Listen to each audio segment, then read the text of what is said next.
El Señor esté con ustedes. Evangelio de nuestro Señor Jesucristo según San Lucas. Cuando ya se acercaba el tiempo en que tenía que salir de este mundo, Jesús tomó la firme determinación de emprender el viaje a Jerusalén. Envió mensajeros por delante y ellos fueron a una aldea de Samaria para conseguirle alojamiento.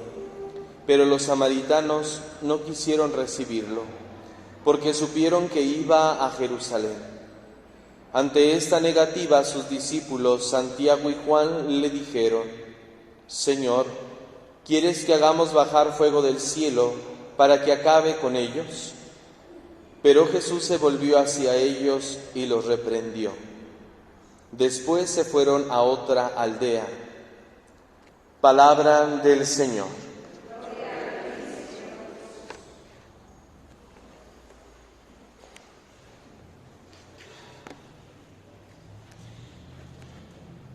El Evangelio de San Lucas nos presenta dos enseñanzas importantes en nuestra vida de fe, en nuestro camino espiritual. Primero, pues la determinación, la firmeza para seguir a Jesús. Jesús, sabiendo que entrar a Jerusalén le va a traer la muerte, sin embargo, entra, seguramente confiando en Dios, en su Padre, sabiendo que también esa situación forma parte de su misión, forma parte del cumplimiento de la voluntad de Dios, aunque cuesta, aunque duele. Y esto también, queridos hermanos, debe ayudarnos a nosotros en nuestro seguimiento a Cristo, la determinación para seguirlo. Es cierto que es más fácil seguir a Cristo y amarlo en los momentos positivos, en los momentos agradables, cuando todo va bien, cuando no tengo que esforzarme tanto, cuando no tengo que sufrir. Sin embargo, la firmeza y la determinación a la que estamos llamados debe manifestar en nosotros perseverancia y constancia en todo momento de nuestra vida, inclusive en los momentos más difíciles. El Papa Francisco decía en una homilía que cada uno de nosotros en nuestro seguimiento de Cristo no debemos de buscar tanto los éxtasis, sino que debemos buscar ser perseverantes. Y aunque encontremos en el camino obstáculos que nos impidan a nosotros seguir con alegría al Señor, estamos llamados, dice el Papa, a ser perseverantes, a ser constantes, a estar firmes en nuestro seguimiento de Cristo. No le seguimos solamente cuando todo va bien, le seguimos inclusive en el dolor, en el sufrimiento, en la muerte. Eso es lo primero. Cuestionémonos cada uno de nosotros, ¿cómo seguimos a Cristo? ¿Lo seguimos constantemente? ¿Somos perseverantes en el seguimiento de Cristo? ¿O solamente cuando hay una llamarada interior en nosotros, un sentimiento que nos impulsa a seguir a Cristo por un cierto tiempo? Hay personas que, teniendo un momento grandioso de oración, pues están motivadas para seguir a Cristo, pero apenas viene una situación difícil, se acaba la motivación. O personas que van a un congreso, van a un retiro y salen motivadas, salen cambiadas, dice uno, y quieren seguir a Cristo a costa de todo lo que sea, están dispuestas a vencer todos los obstáculos. Pero viene el primer problema, viene la dificultad y entonces se apartan o hasta reniegan de Dios. Llamados entonces a seguir a Cristo con firmeza, con determinación, con perseverancia, con constancia, siempre. Aun cuando arrecien las dificultades. El seguimiento de Cristo se vuelve más meritorio, sobre todo en los momentos que más se nos dificulta seguirlo. En esos momentos cuando estamos haciendo un esfuerzo sobrehumano, porque humanamente nuestras fuerzas no dan, humanamente hay desánimo, humanamente no hay razones tal vez para seguir a Jesús, pero hacemos ese esfuerzo sobrehumano, sobrenatural, es decir, ese esfuerzo al que nos impulsa la fe, y entonces se vuelve más meritorio seguir a Cristo en esos momentos difíciles, en esos momentos de dificultad. Los santos nos dan ejemplo de esto, de seguir a Cristo, de estar firmes en su seguimiento de Cristo, aun a pesar de que arrecian las dificultades. Por nombrar algunos santos, San Pío de Pietrelcina, a quien celebramos hace algunos días,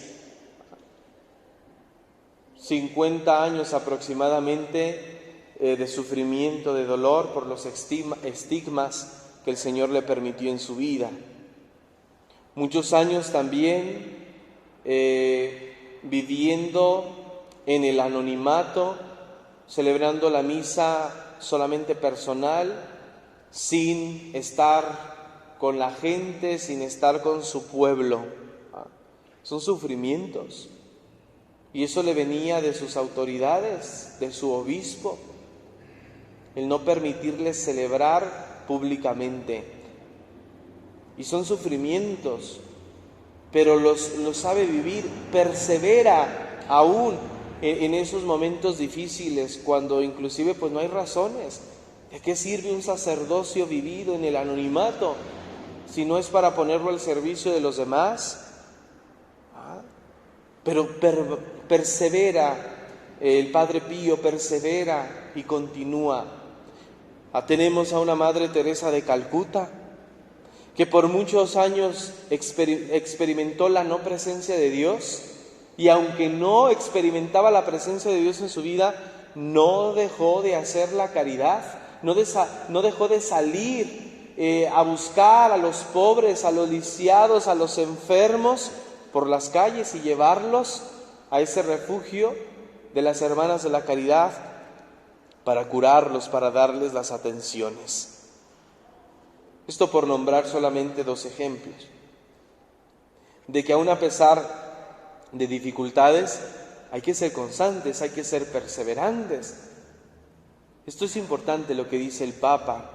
No busquemos tanto el éxtasis, y con éxtasis se está refiriendo el Papa a lo sensorial, al sentir, ¿va? A querer sentir a Dios, a querer sentir bonito, al querer sentirse a gusto cuando uno hace oración, cuando uno viene a misa, cuando uno se confiesa. No, a veces no se siente nada. A veces no se siente nada, por más que te esforzaste en vivir la misa de la forma más piadosa, más atenta, y sales y no se sintió nada. A veces vamos a la confesión y quisiéramos sentir que de veras somos perdonados, y queremos sentir como un alivio, queremos sentir algo que nos haga experimentar el perdón de Dios. Y a veces no se siente nada, llega uno tan atribulado por sus pecados ante el sacerdote y recibe la absolución y se levanta del confesionario y seguimos sintiendo lo mismo. No se siente agradable, no se siente bonito, y no por eso nos vamos a ofuscar, a frustrar o inclusive a renegar de Dios, o a negarlo más bien, a negarle, ¿no? Pidamos eso al Señor hoy, en primer lugar, que nos dé a nosotros firmeza, perseverancia, constancia. Y segunda idea de este Evangelio es aquello que, ante la negativa, el rechazo de los samaritanos para recibir a Jesús, los discípulos le dicen a Jesús: ¿quieres que hagamos bajar fuego del cielo para que acabe con ellos? Pero Jesús los reprendió, dice el Evangelio, y se fueron a otra aldea. Los reprendió. ¿Podía hacerlo Jesús, hacer bajar fuego del cielo? Sí lo podía hacer, Pero aquí hay algo muy importante que está unido a aquel pasaje de las tentaciones de Jesús. Cuando el demonio se acerca a Jesús para tentarlo ante la necesidad de hambre que tiene Jesús, el demonio le reta para que utilice su poder para satisfacer sus necesidades. Y Jesús renuncia a utilizar su poder para satisfacerse a sí mismo. Pues es lo mismo que sucede hoy. Jesús renuncia a usar su poder en beneficio personal. Porque el poder que Jesús ostenta es un poder para el servicio de los demás, es un poder a favor del reino de Dios, no para sí mismo, sino para beneficio de los demás. Y de esto también pues estamos llamados a aprender mucho. Cuando, por ejemplo, nosotros, valiéndonos de nuestras capacidades, de nuestras habilidades, hacemos mal uso de ellas para aprovecharnos, para satisfacernos a nosotros mismos, para satisfacer un deseo, un gusto o inclusive una necesidad. Si el Señor nos ha dotado de capacidades y habilidades, no son para servicio personal, sino para el bien de los demás. ¿Cómo estamos usando entonces la capacidad y la habilidad que el Señor nos ha regalado para hacer el bien a los demás, para ayudar a los demás? ¿O solamente las estoy usando para proveerme y satisfacerme yo? Jesús no utilizó su poder nunca en favor propio, en beneficio personal. Siempre utilizó su poder para ayudar a los demás, para liberar a los que estaban poseídos por algún demonio, para sanar y curar a los enfermos, para orientar y ser luz por medio de su palabra, por medio de su autoridad, por medio de su claridad, etc. ¿Cómo nos valemos nosotros de lo que el Señor nos ha dado para ayudar a los demás, para extender el reino de Dios? Pues que el Señor también nos ayude a reconocer lo que Él nos ha dado y a saber darle uso correcto en beneficio de otros. Que así sea.